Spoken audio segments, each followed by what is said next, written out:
Halo semuanya, perkenalkan nama saya Radika Trivena Lubis.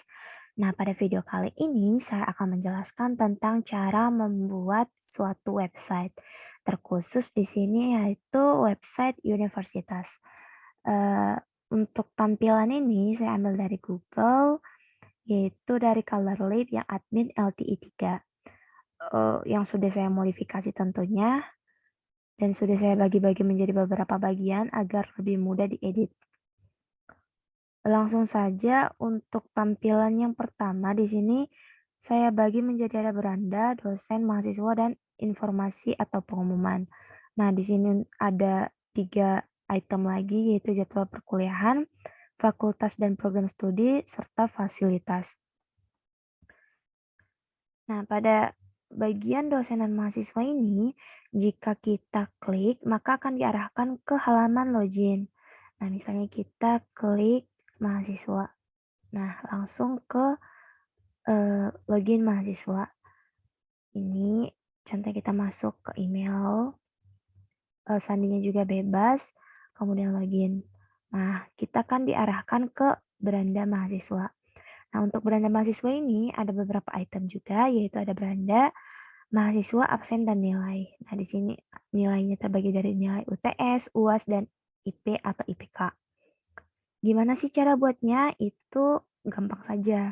Nah, untuk dari indeks ini kan sudah saya bagi.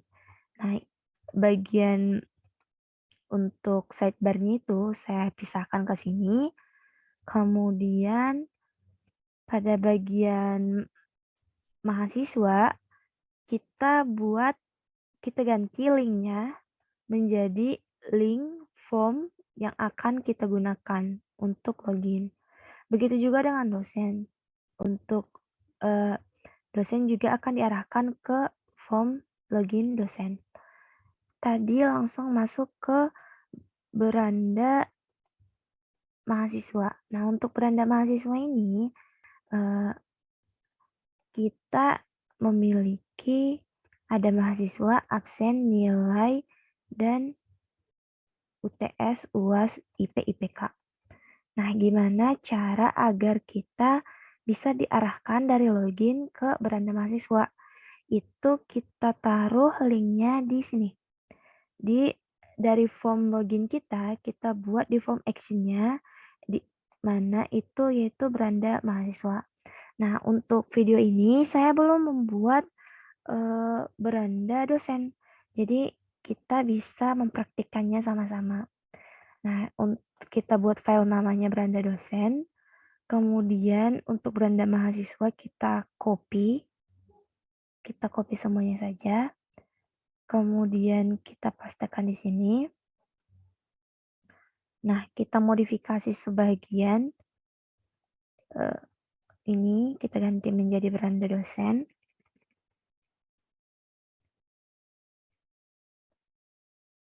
Kemudian daftar mahasiswa.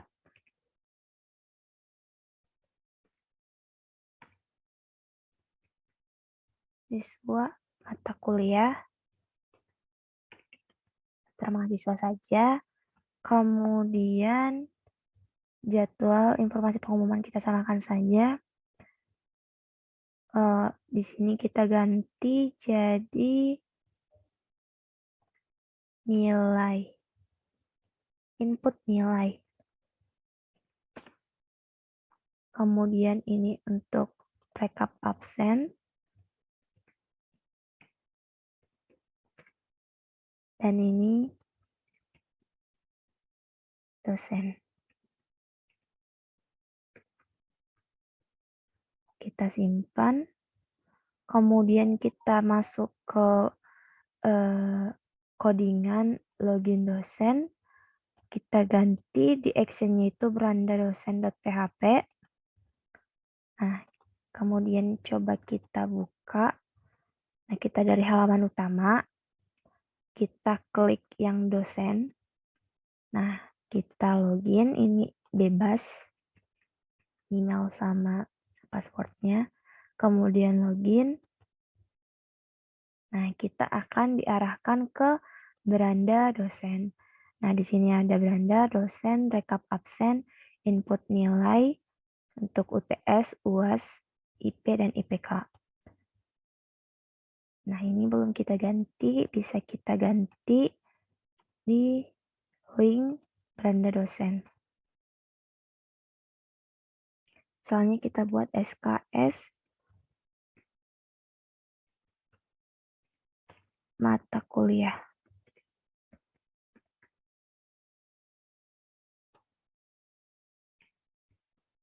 Ini ada 3, deng. Kita simpan.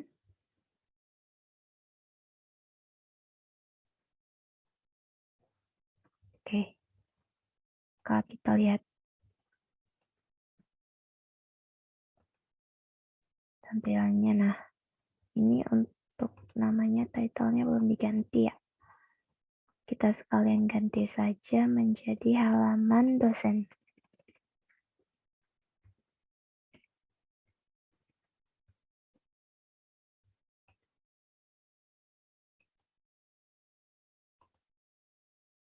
Nah, kemudian coba kita masuk ke fokus ke mahasiswa. Coba kita klik mahasiswa, kita login seperti yang sudah dijelaskan tadi. Nah, di sini harus memakai email. Kalau tidak, maka nggak bisa login. Karena form loginnya itu saya atur menggunakan email. Kemudian kita login, masuk ke beranda mahasiswa. Kemudian setelah masuk ke beranda mahasiswa, ada ada beranda mahasiswa absen sama nilai. Ada nilai UTS, UAS, IP, dan TPK. Nah, misalkan kita mau absen nih. Nah, ini form absennya. Nah, form absen ini sudah terkoneksi dengan PHP admin database kita. Nah, di sini database-nya saya buat dengan nama UAS, pemrograman web, dan ini ada tabelnya, ada tabel mahasiswa. Cara koneksinya akan dijelaskan nanti. Nah, di sini saya sudah membuat database dengan UAS pemrograman web, di mana ada tabel mahasiswa. Tabelnya ini bisa kita tambah lagi sesuai sesuai pengguna. Nah, misalnya di sini kita tambahkan tabel dosen boleh. Nah, di sini misalnya ID, ada nama dosen, ada mata kuliah, sama rekap aja. Rekap. Nah, ID-nya integer, kemudian kita atur sebagai primary key dan auto increment agar lebih berurut. Kemudian ini varchar, ini juga varchar. Kita atur di sini. Misalnya ini 12, ini samakan saja. Nah, kemudian kita save. Nah, maka akan tambah tabel dosen. Namun karena kita berfokus pada mahasiswa, di sini saya sudah membuatnya terlebih dahulu. Nah, untuk langkah-langkahnya itu pada form mahasiswa, ini saya buat menggunakan template Bootstrap. Bisa di-download di Google juga. Agar bisa masuk ke file editor Bootstrap-nya, kita harus simpan senada dengan satu tempat, satu lokasi, satu directory dengan form yang akan kita buat. Misalnya di sini saya bikin form absen mahasiswa. Nah, filenya itu sama-sama di UAS pemrograman web. Nah, saya gabungkan di sini. Ini yang harus kita copy dari template boosternya. Ada asset, bootstrap, image, dan vendor.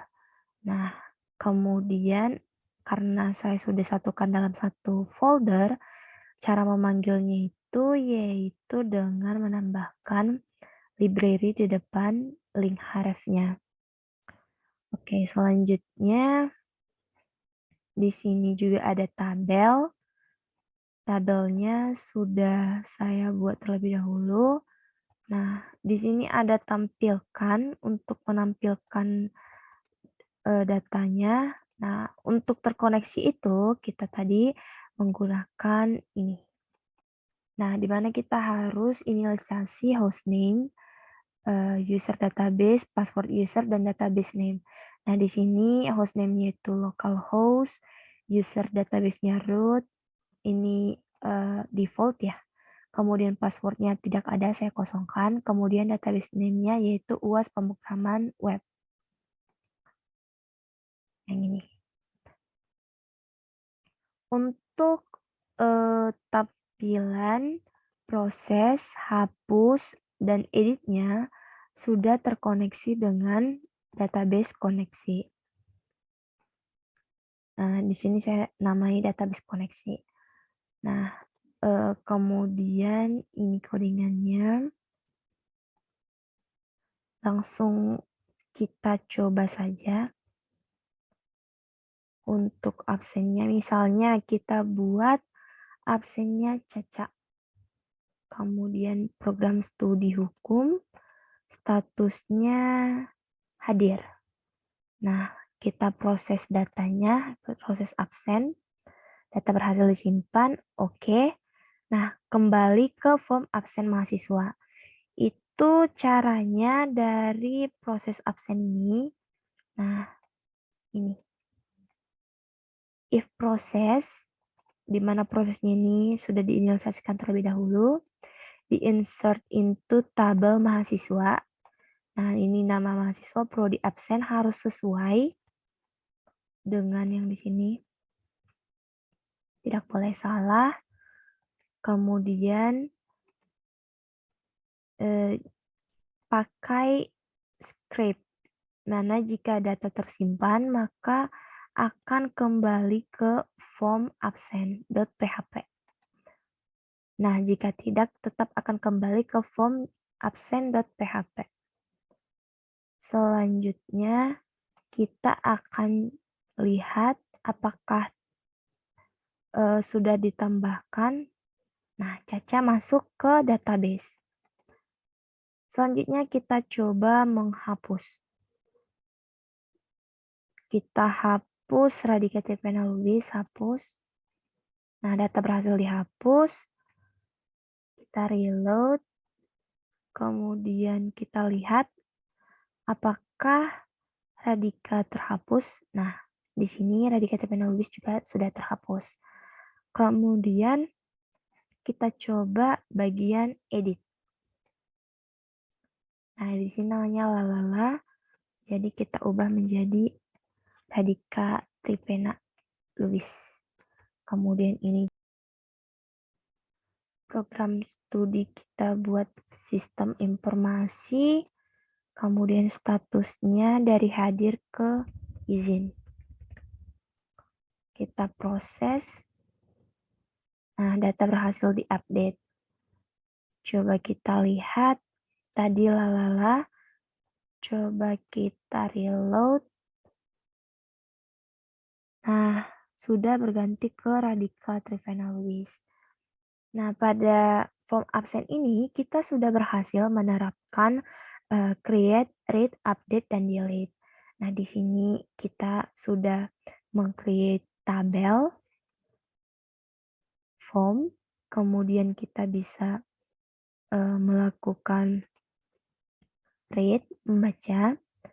Nah, di sini juga kita bisa melakukan edit, kita juga berhasil melakukan hapus.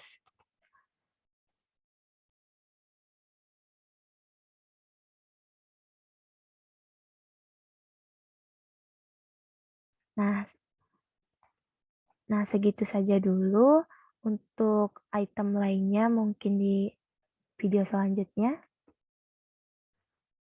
Oke, sekian pembahasan dari saya. Terima kasih.